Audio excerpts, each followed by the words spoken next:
In this video, I'm going to share with you why I think Microsoft's mafia-level obsession with their competition will cost them in the long-term health of their business. I think it's important you avoid doing the same in your business. I might be wrong, but I'm going to leave that bit for you to decide once I've presented my case. Hello and welcome to Season 2 on the channel, the one where you start building a fundamentally stronger business. I suggest you subscribe, or this puppy gets it. I remember when I was a teenager and my mother was staging an intervention. She would often say, "It's not about what you say, Priyanka, it's all about what you do. Actions speak louder than words." Mum, I know you don't sound like that, but it just worked for this video. Anyway, actions speak louder than words. Well, when it comes to understanding the behemoth tech companies like Microsoft and how they got to where they are, I think it most definitely rings true. A simple Google search on Microsoft's competitive strategy will bring up article after article talking in high-level academic speak about the business's economies of scale, the network effect of their product line, brand strength, and intellectual property being the reason why it has a bit of an untouchable placement against much of its competition. See, that's all very well when you're sitting in a classroom theorizing case studies and trying to package them in neat boxes. Real business is so much more messier than that. A day in business feels like we're in the trenches trying to just keep going. And then the bomb hits that a competitor is affecting your bottom line because frankly, they've managed to do something your customers prefer over what you're offering right now. Oh man, are you serious? I'll deal with it later. It's in that moment, the decision you make to do something or not is what will dictate what your true competitive strategy is. Now, forget the high-level academic article descriptions. Microsoft's competitive strategy is actually best explained by Intel's Vice President Stephen McGeedy's statement in the United States versus Microsoft Corp antitrust trial back in 1998. In his testimony to the court, McGeedy described Microsoft's strategy to embrace, extend, and extinguish its competitors. Embrace, extend, extinguish. Doesn't get more mafia than this.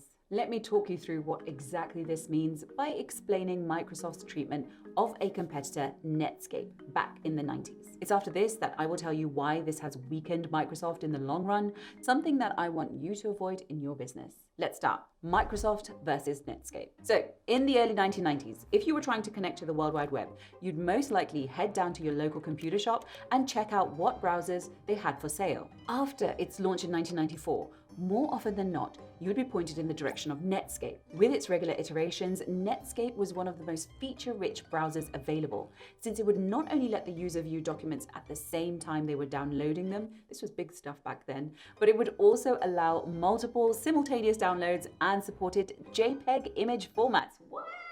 All of this was unheard of at the time. Through offering enterprise and individual licenses, Netscape at the time managed to capture a massive 80% of the browser market space and had started attracting serious revenue. Now, as more and more of the population was logging onto the web, the importance of the computer operating systems such as Microsoft was diminishing. Essentially, the average consumer would buy a computer for the purpose of getting onto the internet. So the browser was the superstar in their eyes, not the program that was running the computer they had just bought. So Microsoft was just a supporting actress to Netscape's leading role. After 1 year of trading in 1995, the young owners decided to capitalize on their cult following and took Netscape public on December the 5th, 1995. And within a day, the company had hit a market cap of $2.2 billion. Now let's park that seemingly fairy tale story and get up to speed with what Microsoft was doing up until this point. There's no way to mince my words. Microsoft had failed to recognize the importance of the internet, so they had just ignored it up until now. Whilst companies like Netscape were launching and innovating, Microsoft chose to stay focused on their core competency: personal computing. In case the meaning of this escapes you, this meant that if you used the Windows operating system like 90% of PC users, you would have to go purchase a browser separately, a browser like Netscape. After pressure from enterprise clients and seeing the rise of Netscape with its upcoming IPO, Bill Gates did an about turn in May 1995, 7 months before Netscape's IPO, and he sent out a memo to all the Microsoft employees called the Internet Tidal Wave. In this memo, Gates outlined an internet-driven strategy for the business and identified Netscape as a competitor that Microsoft would need to match and beat. Fair enough. It was in the months between the memo in May 1995 and Netscape's IPO in December 1995 that a handful of Microsoft engineers paid a visit to Netscape's offices. According to Microsoft, their intention was just to investigate the possibilities for Microsoft and the web in the future. Netscape's version of the meeting is quite a bit different, actually. Their notes from the meeting show that Microsoft had come with an ultimatum to either join up or move out the way. Netscape testified that Microsoft offered to make an investment in Netscape and give Netscape software developers crucial technical information about the Windows operating system if Netscape would agree not to make a browser for Windows 1995 operating system. If this was in fact what had happened, it's important that you know that this would have amounted to an illegal action, since Microsoft would be threatening to use its monopoly to squash competition. Needless to say, Netscape refused and the meeting ended. Tell me this isn't a scene from a techie mafia movie. From that day forward, the two companies actually had very little direct interaction. What followed was a series of actions that saw the beginning of Netscape's fall from a multi-billion-dollar valuation after their IPO in December 1995 to being reduced to an almost nil valuation company within a period of 6 years. All courtesy of Microsoft's famous embrace, extend, and extinguish maneuver. Embrace, where Microsoft first embraced the concept of internet browsers. In August 1995, when Microsoft launched Windows 95, they also included their own web browser called the Internet Explorer, and they made it the default browser for every PC sold. The browser was bare bones, clunkier and harder to use than what Netscape had offered up until now, but nonetheless, on December 7th, Gates demoed the browser at a large press conference on the anniversary of Pearl Harbor. Microsoft had entered the market. Netscape released version 2 of their browser, and it was their most ambitious release to date. Bundled in the software were tools for checking emails, talking to friends, and writing documents. It was sleek and fast. Netscape's founder Mark Andreessen announced Netscape's confidence in their work, since they had pulled off the most ambitious product the web had ever seen. In a fight between a bear and an alligator, what determines the victor is the terrain. What Microsoft did was just move into our terrain. Internet Explorer 2 was then released. It had definitely come leaps and bounds from version 1, but it won't be until version 3 when the tide actually begins to change for Microsoft. Quick check-in. This part, the iterating and taking your product to market, this is all accepted trials and tribulations of business. This is to be expected and something we are doing on a daily basis. It's the next bit where the screws get tightened that everything gets a bit muddier. Extend, where products with features come in that do not support the competing products. In December of 1996, Senior VP James Alchin emailed his boss Paul Maritz. He laid out the current strategy, which so far had been an endless chase after Netscape's feature set. I don't understand how Internet Explorer is going to win. My conclusion is that we must leverage Windows more. In the same email, he added, we should think first about an integrated solution.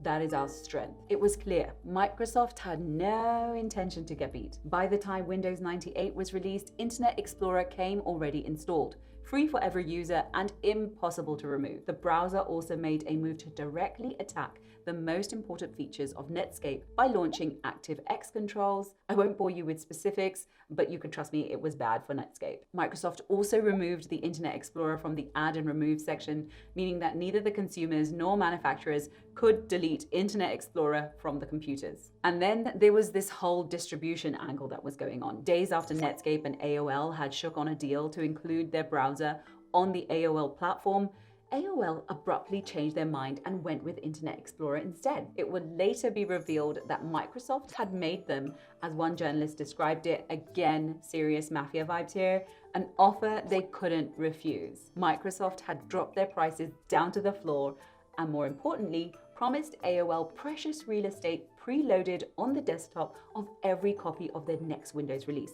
in exchange for walking back their agreement with Netscape. Mafia much?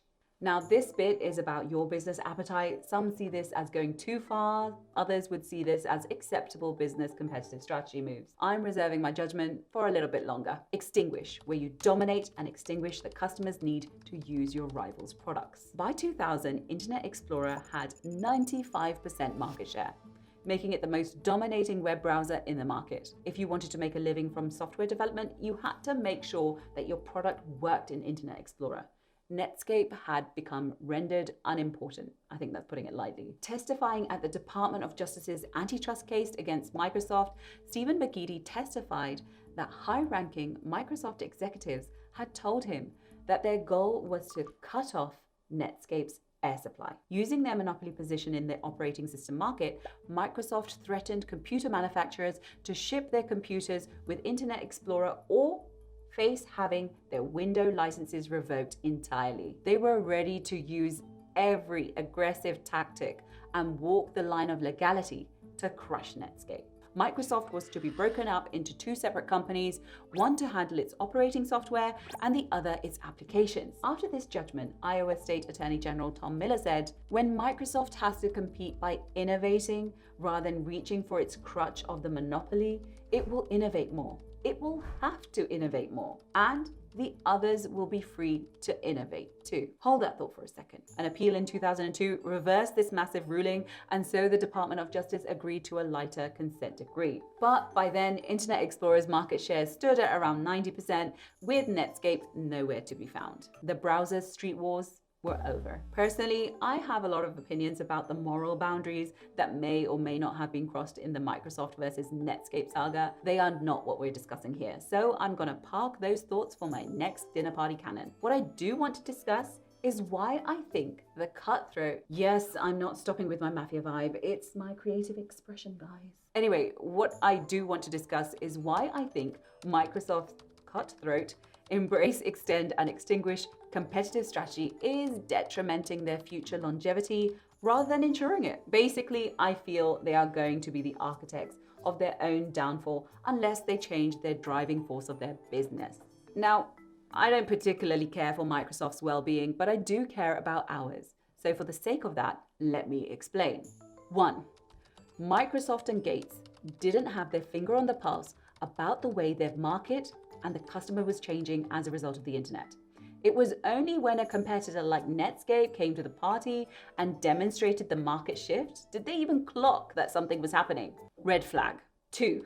Microsoft risked a lot to knock Netscape out of the game, and it got them into a full-blown legal pickle with the antitrust case for all those years. All of this only for them to be blindsided by Chrome, which is currently the most used browser in the world. Red flag. 3. This error in judgment wasn't limited to Netscape. Microsoft did their embrace, extend, extinguish protocol to AOL Instant Messenger using their purpose-built MSN Messenger. Despite this head start in social media, it was Facebook and WhatsApp that took the win. Red flag. 4. Microsoft today is still focusing on the competitor takeout approach with its slow creep on Zoom with its team offering. Red flag. 5. It's ignoring the development in word processing and data management space and how customers are wanting more from their programs like Word and Excel. Now we have programs like Notion, Smartsheets, Airtable, to name but a few, who are all offering tech solutions of collaborative work, mixed content, and web-based multi-platform solutions. Microsoft is again ignoring the change in the customer's need. Red flag. I could go on, but the point is this: a business strategy built on what your competition doing is poor form and short-sighted. If innovation and courageous development is not your standard play and isn't a muscle you're routinely training, you're giving very little reason for your consumer to keep choosing you, especially as your coercive iron grip is progressively slipping. Just saying. Your competitive strategy is and should be subservient to your business strategy. And the best business strategies are the ones that are built from higher level thinking. What's the higher level thinking that should inform your business strategy? Your mission, vision, and position statement, all of which you can learn about here in this video. Let's show the big boys how it's really done.